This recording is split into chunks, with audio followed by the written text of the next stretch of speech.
Okay, should be streaming, folks. On Facebook and YouTube and on DLive and on Periscope and Twitter and goodness knows where else. Coming up in 2 or 3 minutes time, because I am running a little bit late tonight. So hey, there you go. All right, 2-3 minutes, folks.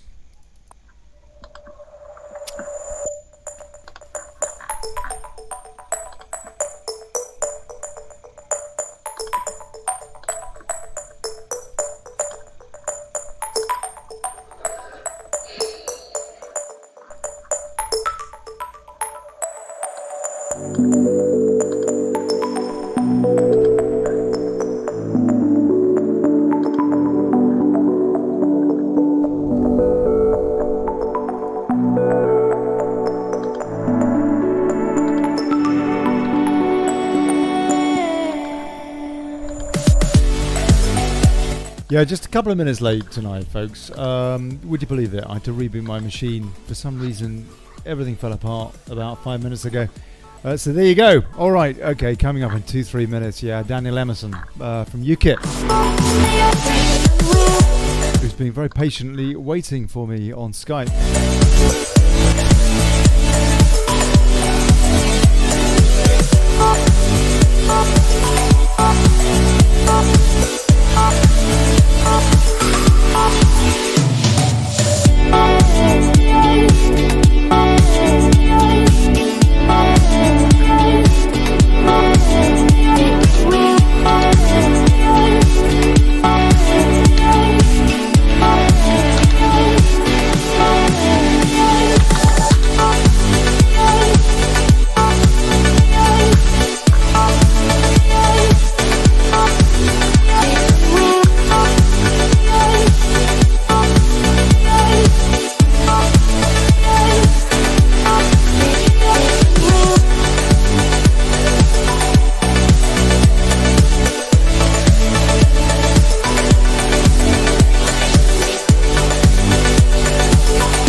Hey folks, good evening, good people. Welcome to the Daily Brexit.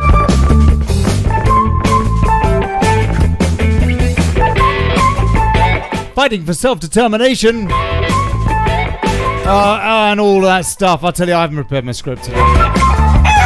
Exposing plutocracy, yeah.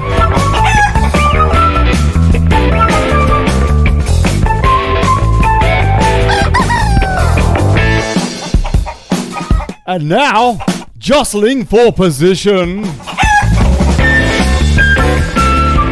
Such is the media's silence, you'd be forgiven for not knowing, but there's another party leadership battle unfolding for UKIP. Again? Then again, given the Brexit Party's dominance, some may say, so what? I'm putting that question to UKIP's former branch chairman, Daniel Emerson.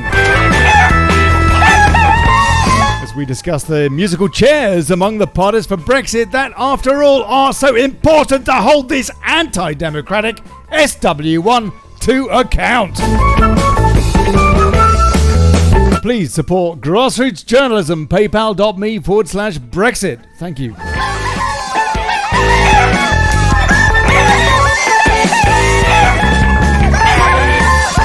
Share the show, all that, like it, I don't know, whatever you do. Please, please, please, get it around.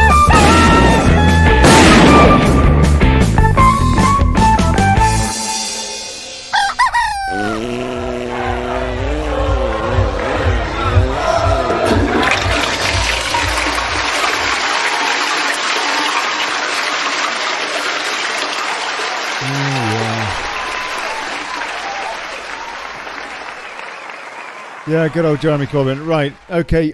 Dan Emerson, good evening, sir. Can you hear me? How are you? Yeah, very well indeed. I just want to make sure I haven't got any echo for you, so hopefully not. Let me just make sure. I don't think there will be. Okay, brilliant. Excellent. Good. Going to go through a little bit of what's going on in the world of fake stream to begin with. Dan, and want to get your opinions on some of this stuff as well, please. So chip in as and when you would like to. Let me just sort this out. I tell you, I just had to reboot this machine, folks, just before the show started. I'll tell you, what a pain! What a pain! I lost all my tabs and everything. And the streaming software completely. I don't know what happened with that.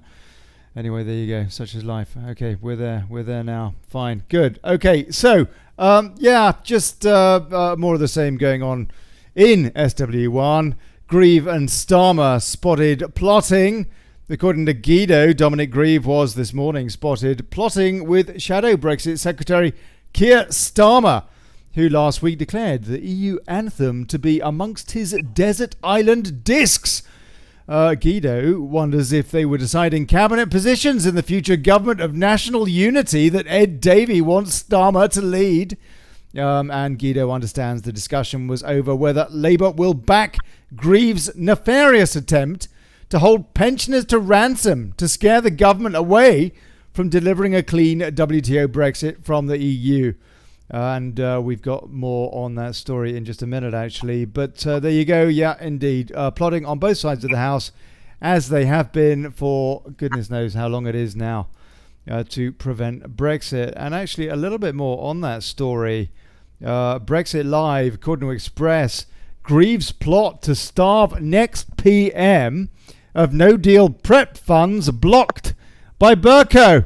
If you believe that, Speaker of the House of Commons John Bercow, who, by the way, has decided he's not going to step down anytime soon, because, of course, he wants to be there to try and prevent Brexit as well, being the bollocks to Brexit Speaker, not that he's in any way impartial, has blocked a plot to starve the next Prime Minister of a no-deal preparation funds, put forward in an amendment by relentless Remainer Dominic Grieve. Mr. Grieve gathered a group of cross-party MPs to table an amendment to choke off cash to departments when the next leader of the Conservative Party takes up the role. The move would have shamelessly stopped the government being able to spend any money if it pushed for a no-deal Brexit, according to Mirror Online, according to Express. But Mr. Bercow refused to select the amendment and subsequently denied the motion of a Parliament vote. He today announced no amendments would be selected. This came after Tory leadership contenders Boris Johnson and Jeremy Hunt's no-deal Brexit plans were thrown into chaos after Philip Hammond warned there will be no extra money to meet their spending pledges in the event of the UK leaving the EU without an agreement. The Chancellor told Mr. Johnson and Mr. Hunt the fiscal firepower that has been sticked up will be needed entirely to counteract the effects of leaving the bloc without a deal. Interesting English there. Both candidates have made costly pledges as they vie to replace Theresa May as Prime Minister. It does seem like a bit of a bidding war that's going on, Dan, so far as these two are concerned. Lots and lots of promises. The bottom line is, are they going to give us Brexit? Either of them. What do you think? There's good and bad in Boris, but there's only bad in Hunt. If you look at what Hunt has done to the NHS, you get a good indication, of what the Conservative Party are about now. They're Conservative in name only. Boris Johnson, if you remember, sat on the fence up until, I believe it was around 8 weeks before the EU referendum.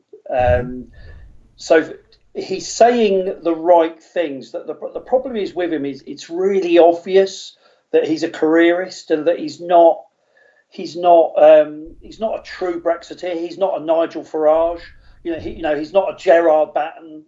These people have spent their lives, talking about the European Union.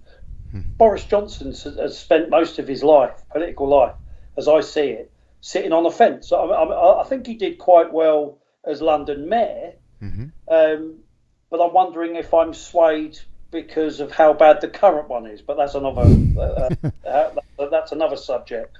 So for me, if Jeremy Hunt becomes leader of the Conservative Party, I will eat my hat. He did produce a kind of a feel-good. Bojo did produce a kind of a feel-good London, didn't he? And he did at least deliver a decent Olympics. In fairness, though, it has to be said, with the culture secretary at the time, who I think was Jeremy Hunt. But the bottom line is that what we see in SW1 is all so duplicitous. It's so hard to trust any of them. It strikes me as being somewhat mad to place one's faith in the Conservative Party particularly after they've given us this Prime Minister that has essentially wasted 3 years of our national opportunity. We're seeing this story, for example, unfolding today in Hong Kong. Go on.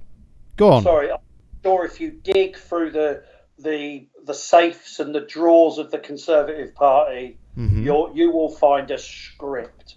Brexit is a catastrophe. Oh, look how difficult. Rubbish. If you'd had a proper Brexiteer, in charge of the process to leave the European Union, it would have been done in an orderly fashion. The reason the European Union take the stance that they do is because they know that the real power in Westminster, and when I say real power, I don't mean Boris Johnson, Theresa May.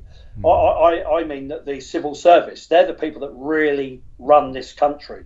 The permanent secretaries and the permanent undersecretaries, they run this country. Politicians are there, as we know, 2-3 years if they're lucky, and then they move on. Yes, absolutely. It's all staged. It's all a pantomime. They have, and when I say real power, I don't mean Boris Johnson on what we would call. I mean, now it's even labelled the civil service. They're the people that really, a hard Brexit. It isn't hard.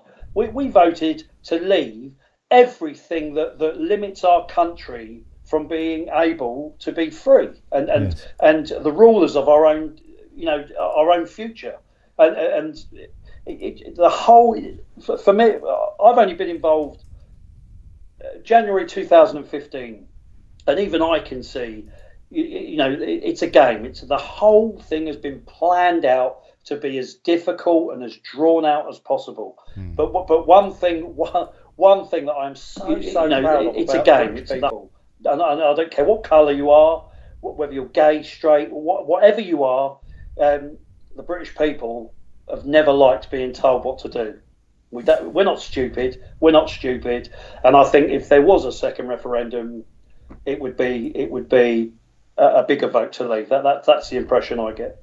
Yeah, no, I would tend to agree with you, and we're going to talk a little bit about that as we carry on. But just want to draw the folks' attention, for example, to what's going on in Hong Kong now, because I just find it unbelievable that after this 3 years of this horrid, enormous error of a prime minister, in my opinion, a traitor, quite clearly a foreign agent, this Theresa May woman, foisted upon us by the Tories, that anybody could ever trust that party ever again. 3 years, that equates to about 5% of our lives have just been chucked down the river by that party, yeah?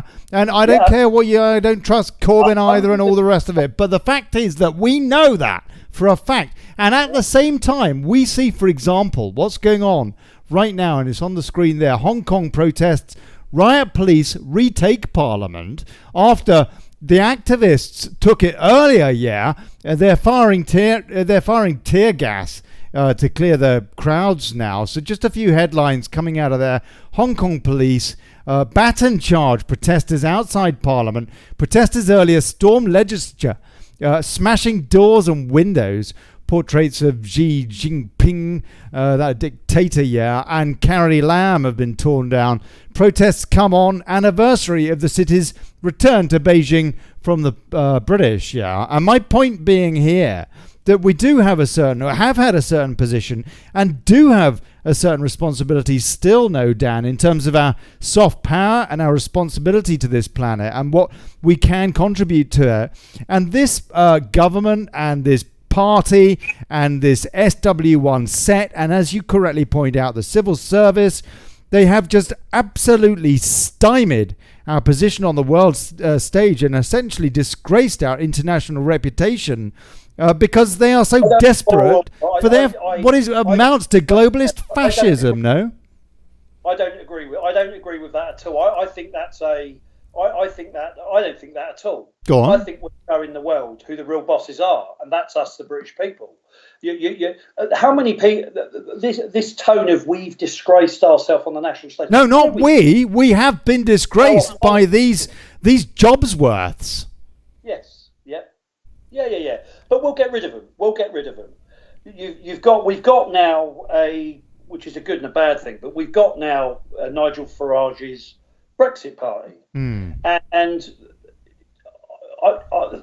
I myself, I'm utterly convinced that they're nothing more than a Tory pressure group. But if they can make the Conservatives conservative again, that wouldn't be a bad thing, even though I despise the Conservative Party. This country is in this position because of the Tory party. If you go right the way back to 1968 and you see all of the key moments of the formation of the European Union in its current form. Yes, of course, Tony Blair did his bit, but it's been the Tories under John Major, even Maggie to a degree. By the time she realised what was going on, unfortunately, John Major and the rest of them stuck the knife in it, and got rid of her. And but it's been the Conservative Party. Look at the state of our country now under the Conservatives. They've been in power, albeit a coalition. But look at us. We can't even. How long are we going to be able to do this, Ollie, before it's outlawed? Yeah, you and I that's right. Talk on social media that's like right. this. That's right. Absolutely. That's under a Conservative government. It's incredible, isn't it? Okay, all right. So let's get into the thick of our conversation before we look at some of the things that you were just saying, for example, about Nigel Farage and the Brexit Party and what they might do or not do to assist this awful situation in which we find ourselves. So far as UKIP is concerned, I guess the first question is, given the Brexit Party's dominance now, is it irrelevant? No. It's this is how I see this panning out. UKIP currently has, I believe, 30,000 members still. I've not heard that it's dipped, and I've asked. I've inquired about it. Oddly, I was expecting a mass exodus of UKIPers to cancel their memberships, and it hasn't happened. Or that's what I'm being told from the people that look after it. Deal with the memberships. The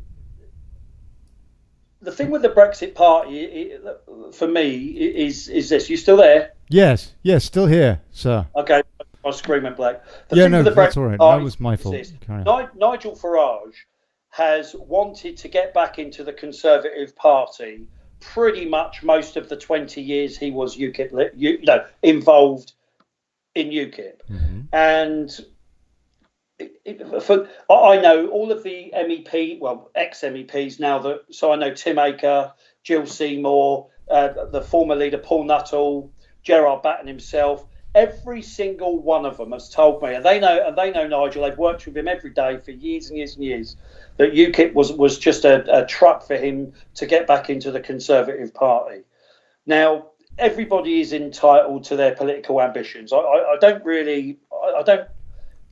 If he got back into the Conservative Party and made this country, I'm going to say it, made this country great again, I wouldn't have a problem with it. Mm-hmm. But for me, the Brexit Party are nothing more than a pressure group, and they're doing a very, very good job. But the thing for me is they have no structure. You can't become a member. Even their MEPs, now that they've got, aren't members. Yeah, Richard Tice. I know Richard Tice fairly well. Obviously, he's the chairman of the party. Mm-hmm. But so we leave the European Union on the 31st at 11 p.m. I think it is on the 31st of October. Yeah, the Brexit Party are done on the 1st of November, the very next morning.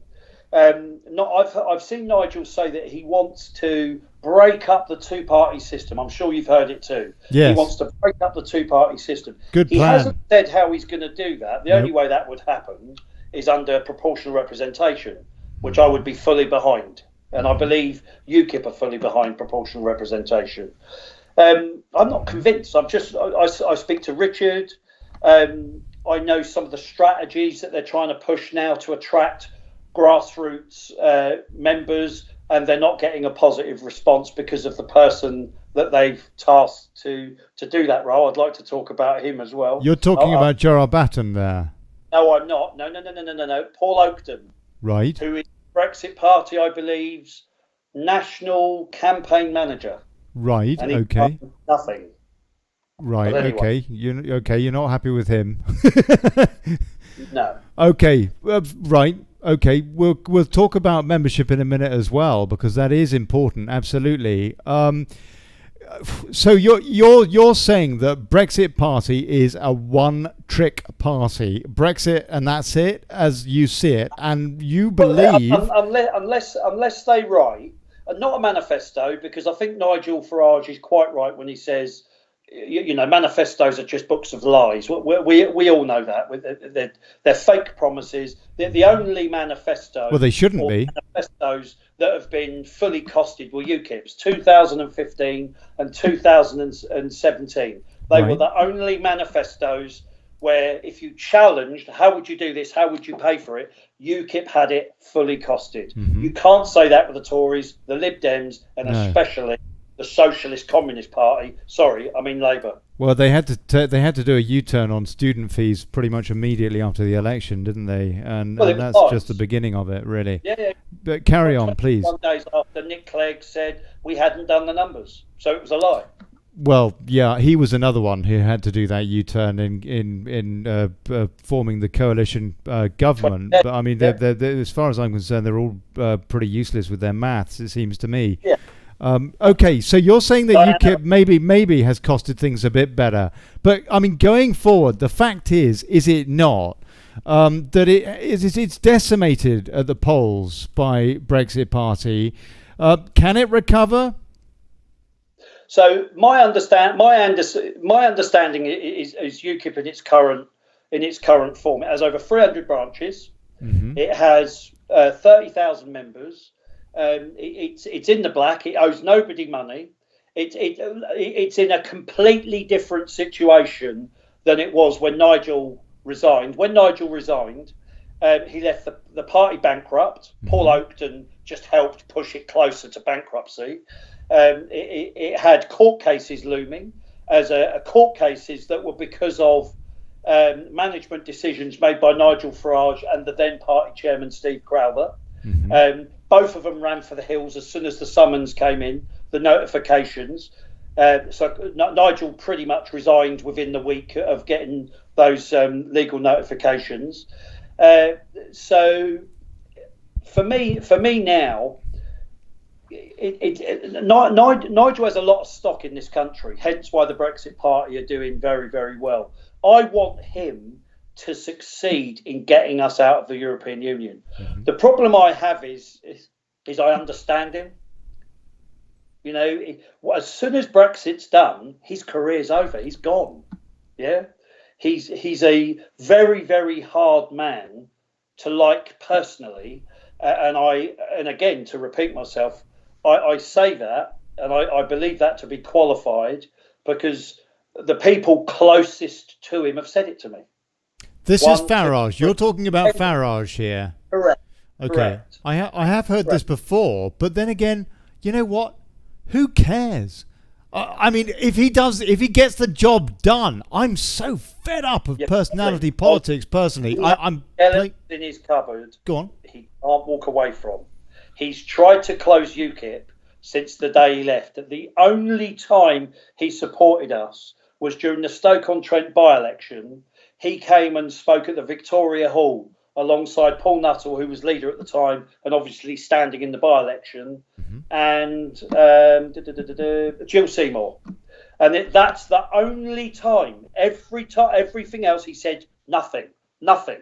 He had his show on LBC. Now, if you listen to him talking about talking on LBC, he talks about his Brexit Party every other sentence. Yes, I don't blame him for it. I'm just pointing out the obviousness. If you look back, because I've always listened to Nigel's shows, and he never once helped us. Never once, not really. Kicked us at every opportunity. Yes, that's how I felt. I was right in the thick of it for a couple of years, and you know, it's.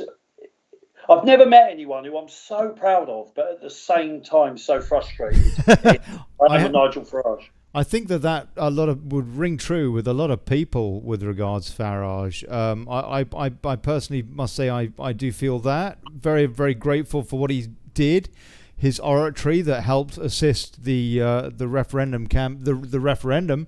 But on the other hand, finding it very difficult to circle that with his treatment of UKIP, which it seems to me has been pretty much atrocious. But then there are those that would say, well, you know, Batten's UKIP has deserved that because Batten, maybe he did it for the right reasons, and maybe these folks they needed a political home, but he should not have reached out to Tommy Robinson. Not necessarily because there's anything wrong with Tommy Robinson, but because of the perception and the way that could be used and has been used as ammunition against UKIP. What would you say to that argument? It's hard not to agree with that. I'm one of these people that when I first heard about Tommy Robinson, probably the same as most people, if they're honest, EDL, thuggery, racist. But as I got involved in politics again back in 2015, I was forced to be educated in how the mainstream media work in this country, and the lies. I mean, just clear lies I've seen in the mainstream media about close friends of mine. Paul Nuttall. He was nothing compared to what the newspapers, were saying about him. But they didn't matter. The truth doesn't matter to them. No, it's all about the narrative now. The truth means nothing. Yes. It's about the narrative. That's right. My position on with hindsight, you're right on Tommy Robinson. I think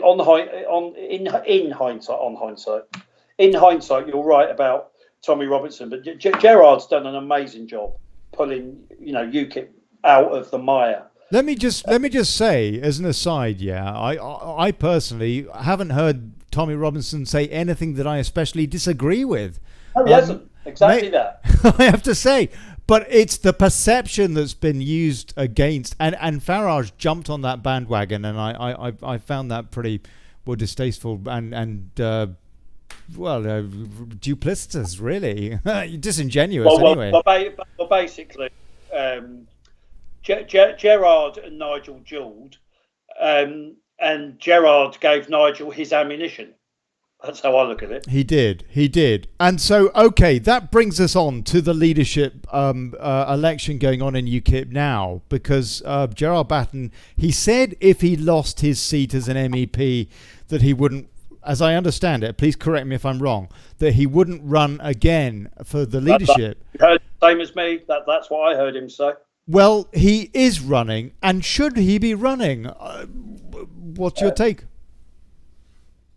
Well, it's right. So look at the other candidates. There are some fantastic people in UKIP. We've got Gareth Barnett, Mike Hookham, Ben Walker, and Helena Windsor, and we're going to chew over all of them if that's all right, sir. Yeah. The only one I'm not too sure of is Helena. I've met her, but I don't. I believe she's the Surrey regional chair lady, but right. I don't know. I've met her once and wasn't impressed. It was at Hustings in Dorking.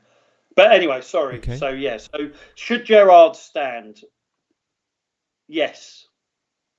Yes, I think he should. I think UKIP should ride out the Brexit party train, because that's what it is. It's a Brexit party train. I'm not going to go into too much detail now, but. Go on, you got me curious now. You got me curious now. Nigel is useful for the mainstream media because he's a weapon to beat UKIP with. Yeah, UKIP must be destroyed. If I can just say this, just after the 2014 European elections, where UKIP did a Brexit party this time around and wiped the floor. Yes, of course, Nigel was leader. All of the mainstream, there were peers from the Liberal Democrats, the Labour Party, and the Conservatives. They had a big meeting in Westminster. Lots of key civil servants, and their topic of conversation was how do we destroy the UK Independence Party. That was their topic. And if I was them, the first target I would have gone for is the man leading it, the man driving it, the man pushing it. And unfortunately, I think Nigel's in for a huge crash.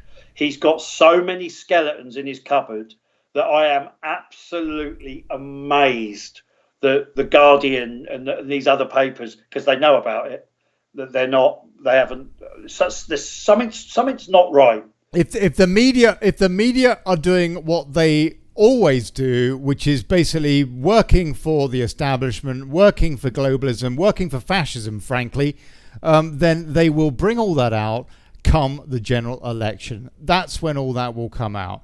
But at the moment, they're more interested in destroying UKIP as much as they can and putting the boot into Farage down the road, it seems to me.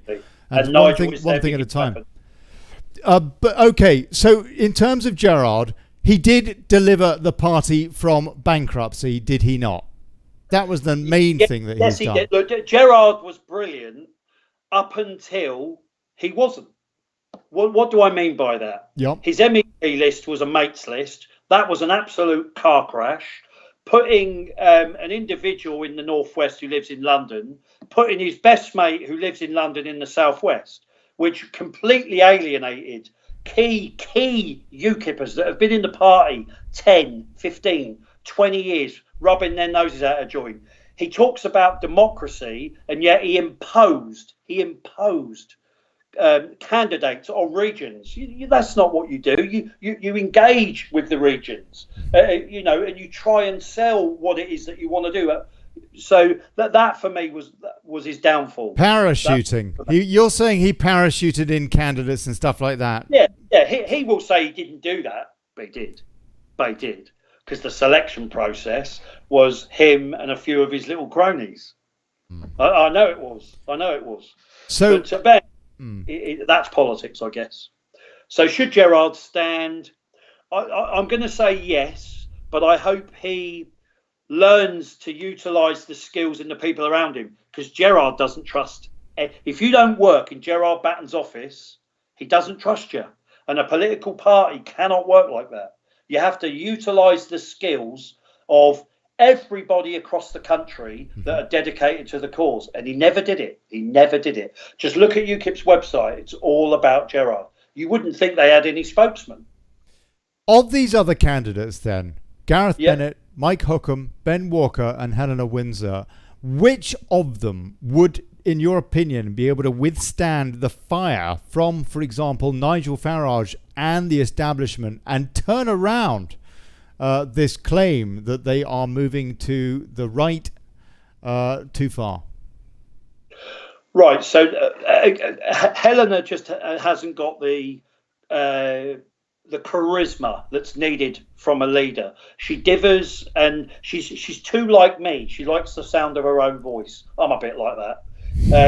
She doesn't have the profile, so she's just wasted £5,000. You've got Mike Hookham. Now Mike is a bit of a Marmite.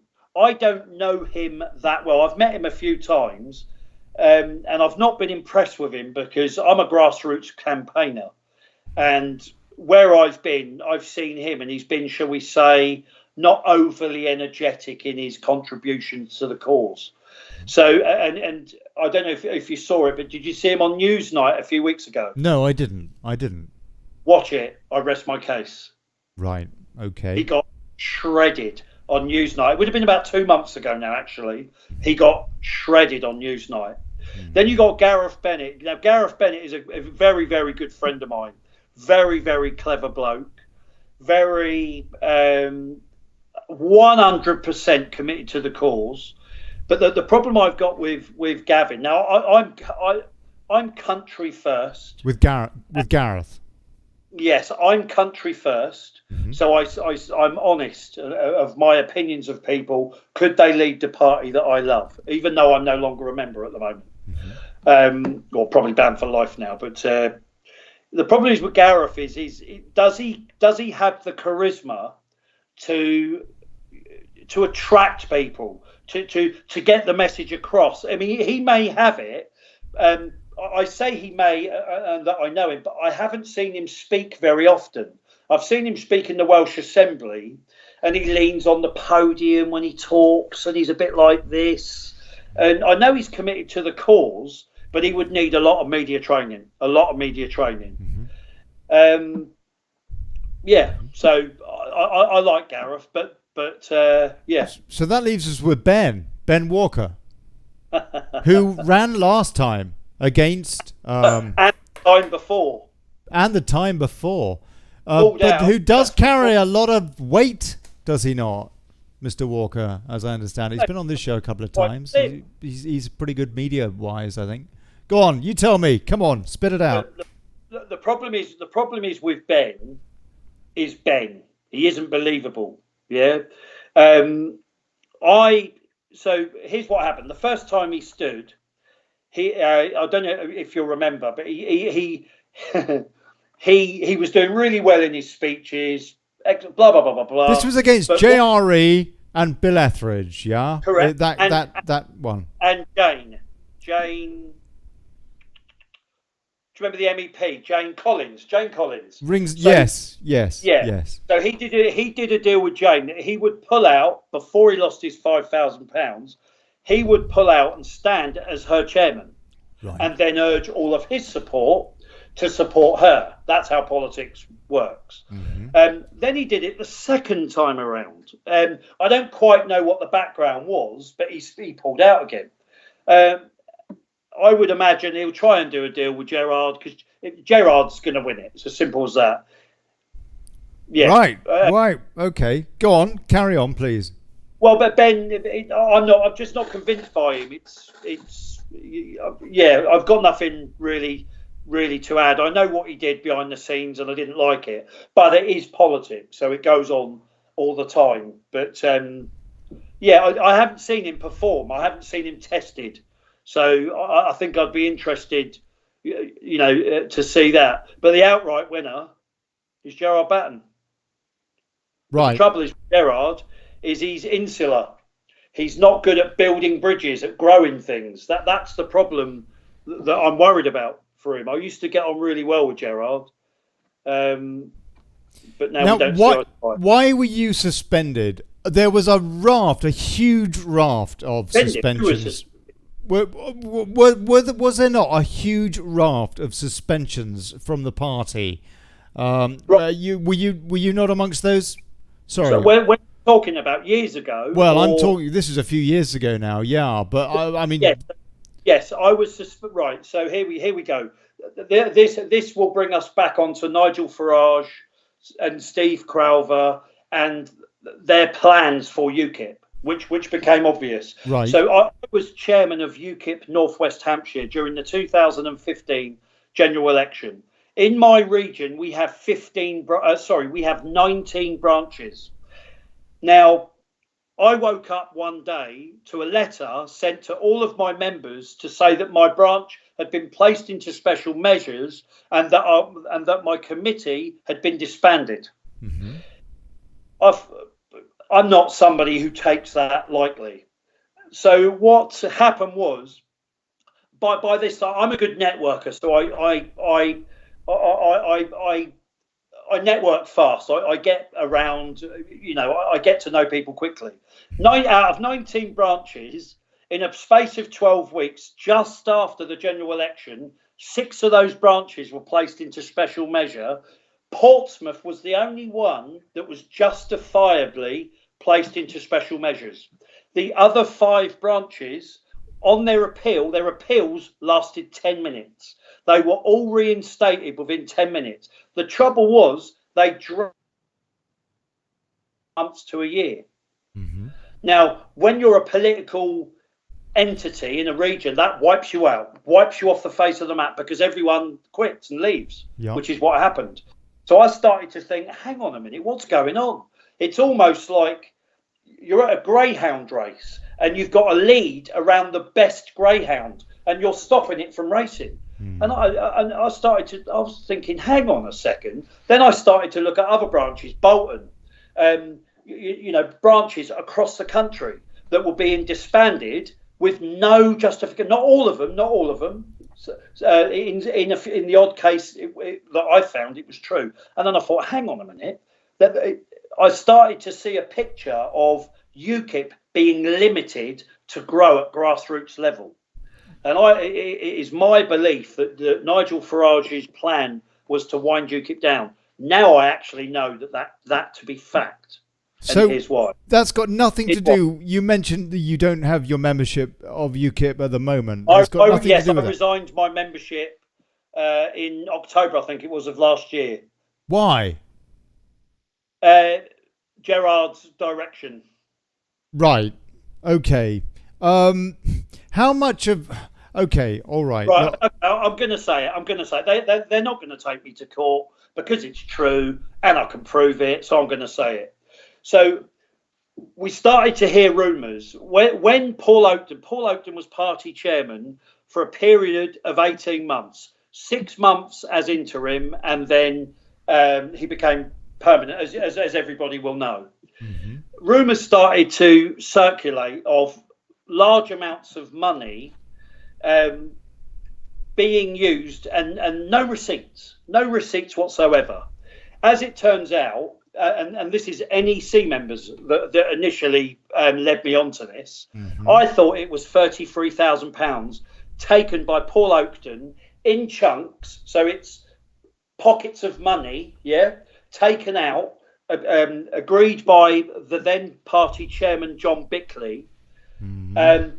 But Gerard Batten corrected me on the figure when we were in London on a march. He said, no, it's nearer £50,000 that Paul Oakton took without receipts on top of his salary. Right, now hold on a sec. Whoa. Before we all get sued, I would like to say that Paul Oakton nor John Bickley are here to defend themselves.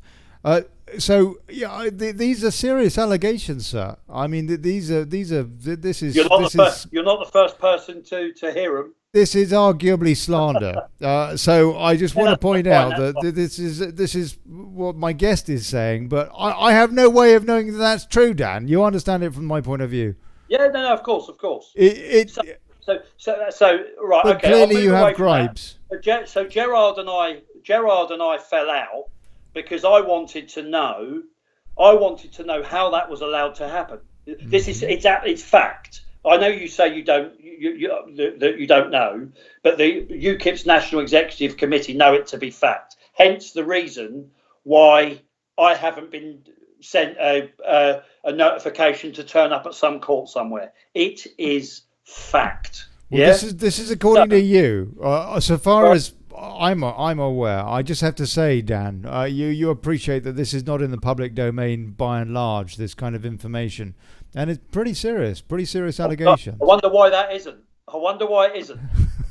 Well, maybe because it's not true. I have no idea. Mr. Emerson. What axe would I have to grind to make something up like that? I have no idea, and the mind boggles. But I do know that you come from a certain political set, and I really don't know. But the reason I ask these questions to you is because how does that affect how you would want to see the future of UKIP stroke the Brexit Party developing? I mean, it kind of sounds as, actually, I have to say, a little bit like me, as though you're not really sure about any of them.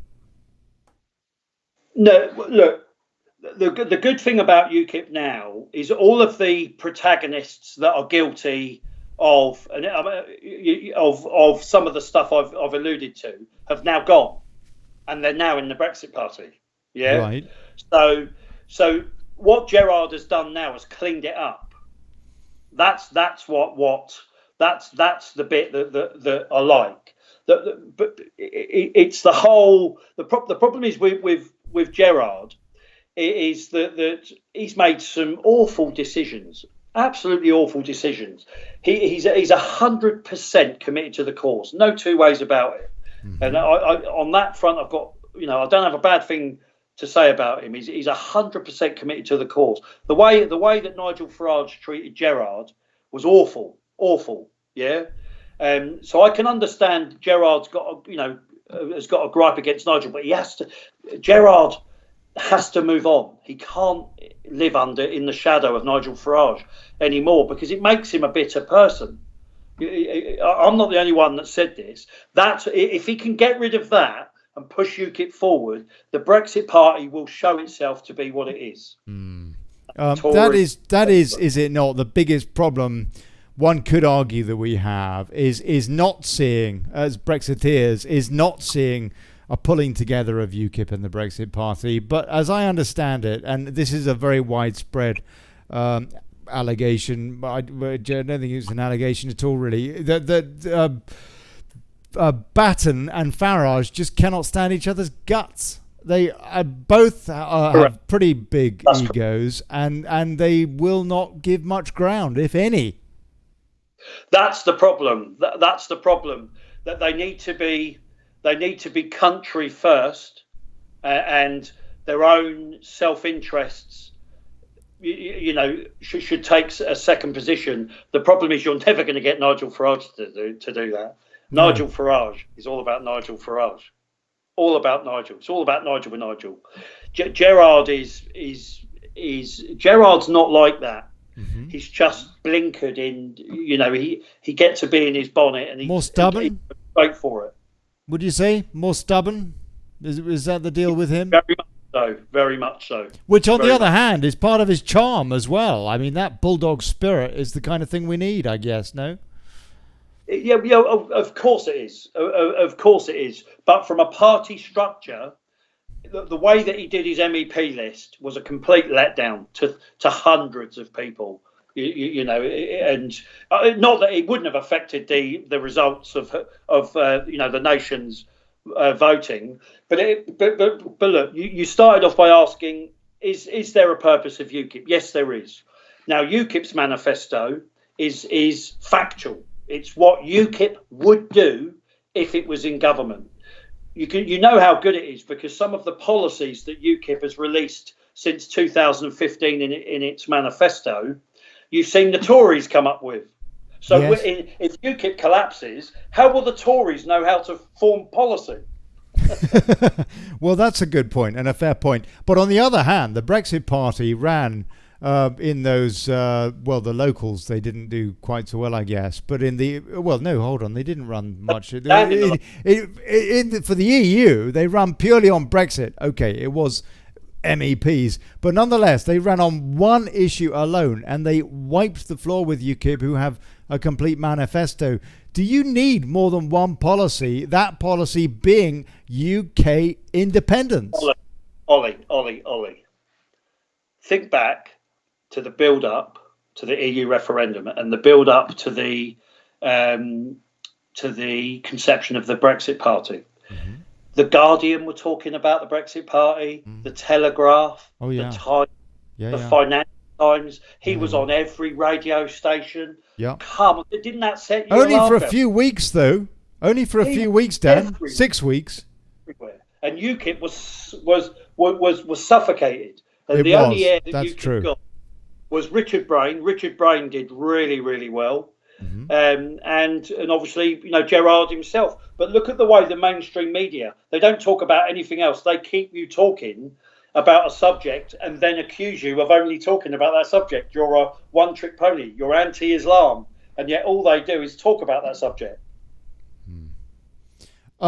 Okay, good. So when are you going to renew your membership? I would hazard a guess that I'm on the permanent list to be banned. Right.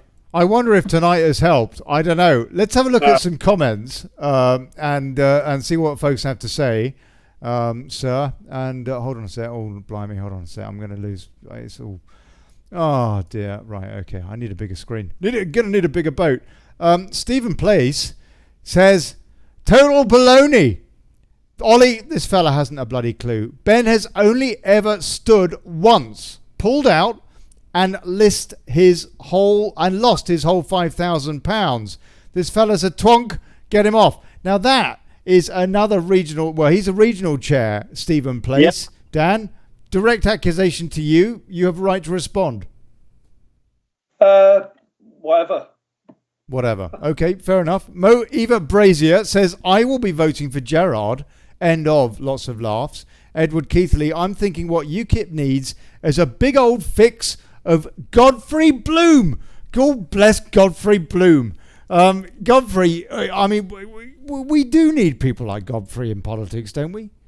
I've asked him about joining, but his wife won't. His wife is stopping him. I don't blame her. She's probably sick to death of him spending all of his money on patriotism and not enough on the family larder. Godfrey has given a lot of money to UKIP over the years. A lot of money.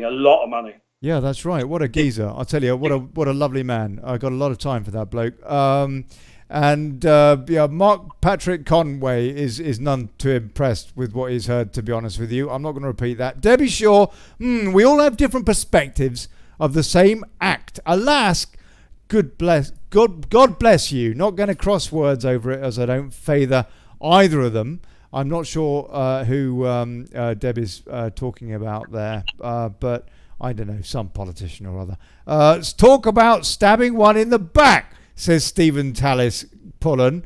I mean, this is the problem. Dan, you could well be, everything you've said tonight could be from the heart and dead genuine and completely true and what have you. But the fact is, we, and quite rightly actually, we do not trust politics. We do not trust politicians. But then again, that's probably a sensible default position, is it not?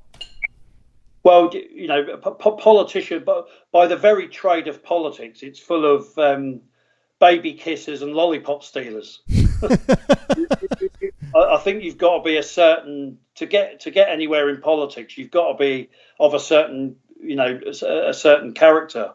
And with regards to these people's comments, I mean, if you don't like hearing it, then don't hear it. But hey, no, they do. There's a lot of them watching. They do like it. They're enjoying it. Stephen Place also says, "Big mistake getting this fella on, mate. He's bitter and not telling the truth." Well, Stephen, come on, call in and have a chat. Go on.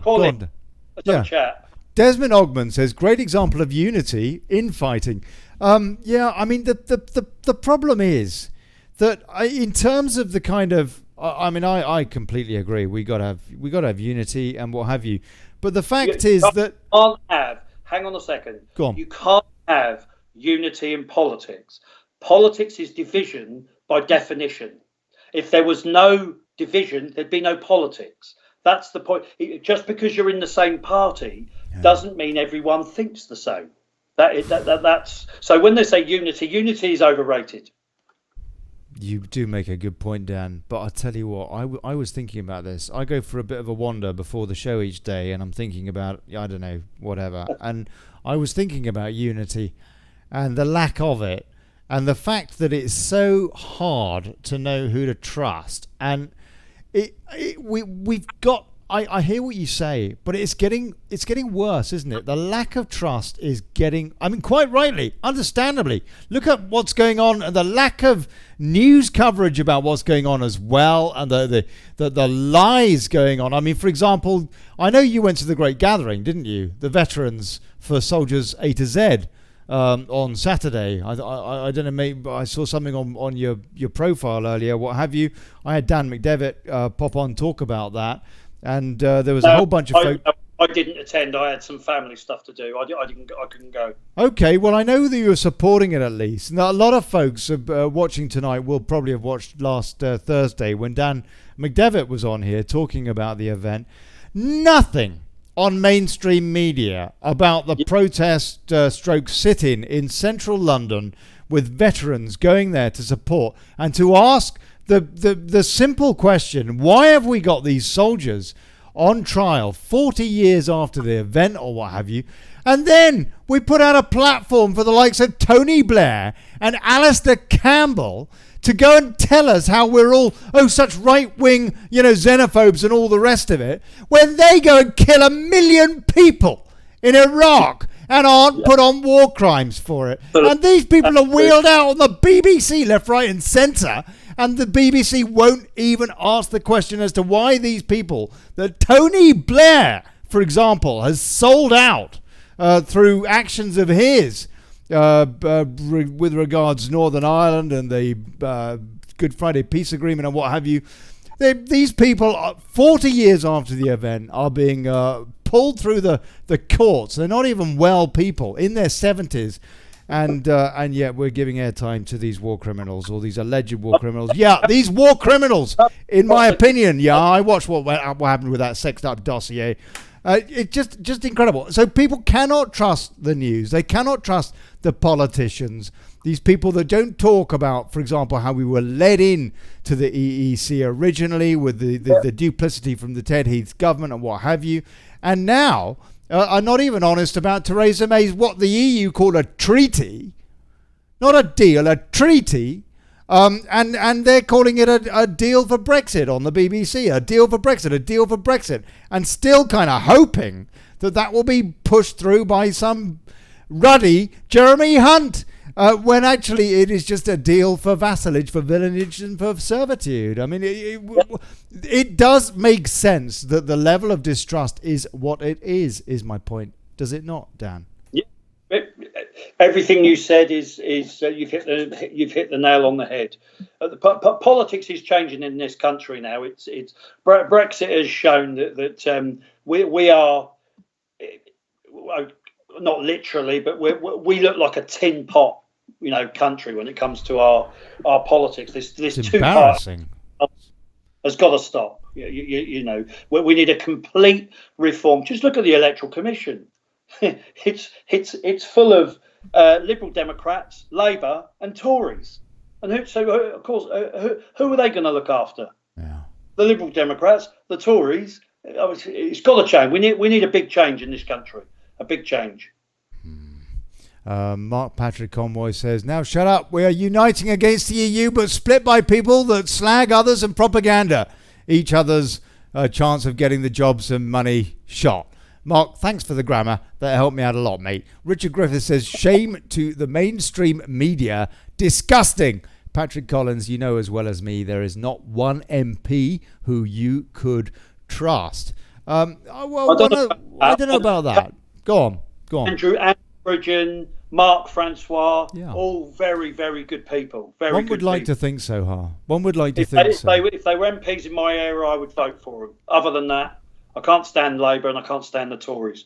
But if you understand what Kate Hoey's going through as a Brexiteer and Frank Field, who's now, I believe, an independent, They're getting violent threats. So there are some good MPs, but your point is valid. That a vast majority of MPs they don't serve the people that they're supposed to. They don't. We all know that.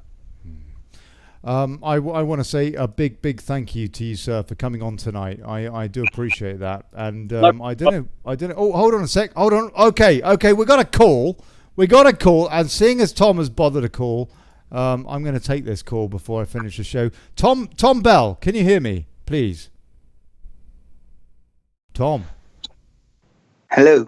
Hey, Tom. How are you? You're on Daily Brexit. What would you like to say? Yeah, I'm I don't think Hunt should be our Prime Minister because he might be another Theresa May. Yeah. I think you're right. I think you're absolutely right. Yeah. Go on, Tom. Anything else? Go on. You said it for the nation, sir. Nigel Farage in UK. Hey? Yes, that was. Yes, that was a mistake. Tom, you're breaking up terribly. You're breaking up terribly. What was that you said about Nigel Farage and the Brexit Party? They're doing better than they were. You need to turn your speaker off, causing an echo. Oh, blimey. Oh. Tom, listen, will you call in another time? Time? Just before, a bit earlier than beer o'clock. And thank you. But mate, I'll tell you what, I think you are absolutely spot on about Jeremy Hunt. You're not keen on him? No. Dan wanted to know what you thought of Bojo. He could get us out. You think he could? Yes. How much of that, though, sir, is from your experience, and how much of that is from your hope? Hope's 100%. Experience is, I'd say, 10%. Yeah.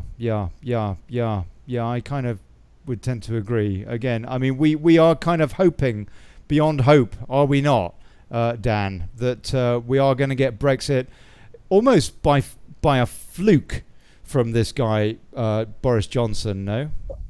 Let me put it to you like this, right? The Parliament, even if there was a general election, the numbers wouldn't add up. So say for example, if the Brexit Party won 80 seats, Brexiteer seats, that wouldn't be enough to force to basically force the whoever the government would be. If they got 80 seats, the government would be Labour, the SNP with the Liberal Democrats, and then Brexit's gone. So Boris Johnson will not prorogue Parliament. He can do it with the Queen's assent. He's not going to do it. If he does, I will become a Conservative Party member 5 minutes later. But he's not going to do it. He's not going to do it. We are not leaving the European Union. I can't see a way how they can do it. I can't see how, even if they plot Nigel Farage in as Prime Minister, the way that our political system works, it wouldn't get past the two houses. It wouldn't. Okay, let me ask you a question then, which is curious off the back of that. Is there a possibility that MPs would be held in line on both sides of the House who fear that they would lose their seats to the Brexit Party if he were merely to breathe about having an election, and then would basically go along with, well, hopefully Brexit, i.e. a WTO deal Brexit? Well, look, there's going to be a general election. There's another 19 months before there has to be one. Sorry? I think it's another 19 months before there has to be under the 5-year. Well, which is why, and Nigel knows this, that Article 50 will be extended. And the EU will go on then. Can you see Boris Johnson proroguing Parliament? Because the numbers aren't there to get us out no deal. So can you see Boris Johnson proroguing Parliament? No, I can't. And I don't think that he has the, frankly, the decency to call an election, which would be the other option, no. And if he were to do that, it would be quite ironic, because we would possibly have a WTO deal, Brexit, by default during an election campaign when everybody's busy thinking about how they're going to keep their seats. It would be hilarious. I know. I think this will change the Conservative Party beyond all recognition. It will either destroy them or it will rebuild them back into a Conservative Party. I'm really, I'm going to say excited, because either way, it's going to change the two-party state. Because if we don't get out, I mean, even Boris Johnson, I think he said it 14 times now. Either way, we've got to leave. I'm not very good at a Boris Johnson Boris Johnson impersonation, but we've got to leave. We've got to leave on the 31st of October. How's he going to do it? The only way he can guarantee it is proroguing, and he ain't going to prorogue. No chance. No, absolutely. And the numbers aren't in the House for a no deal. I want to say a big thanks to Dan Emerson. Thank you, Daniel. You got a bit of a hard time tonight. You deserved it as well, because you nearly got me sued, and may do yet.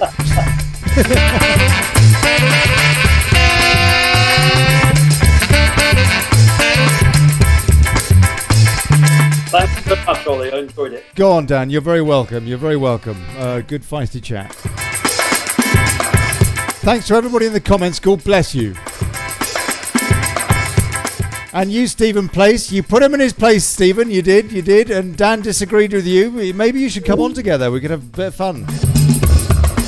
Stephen Place, who's been on the show a couple of times recently, and a great deal of respect to you, sir. Your candidate's not running, I understand, yeah? You know, he's not running. Yeah. So anyway, right, okay, that was Daily Brexit.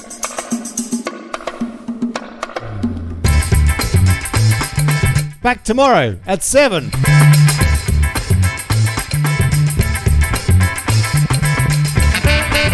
Yeah.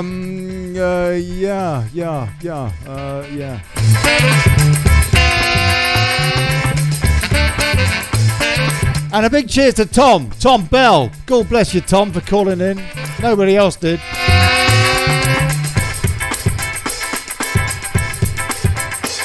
If you can help out, folks, please do. It is beer o'clock. You can buy us a beer. PayPal.me/Brexit. Thank you. Please support grassroots journalism. And all of you folks who are running in this leadership election, Mike, Gareth, Ben, Helena, and Mr. Gerald Batten, please, I want to get you on the show. I want to hear what you got to say. In fact, I'm doing 15-minute interviews with some of you, and hopefully all of you. So you don't have to hang around for a whole hour.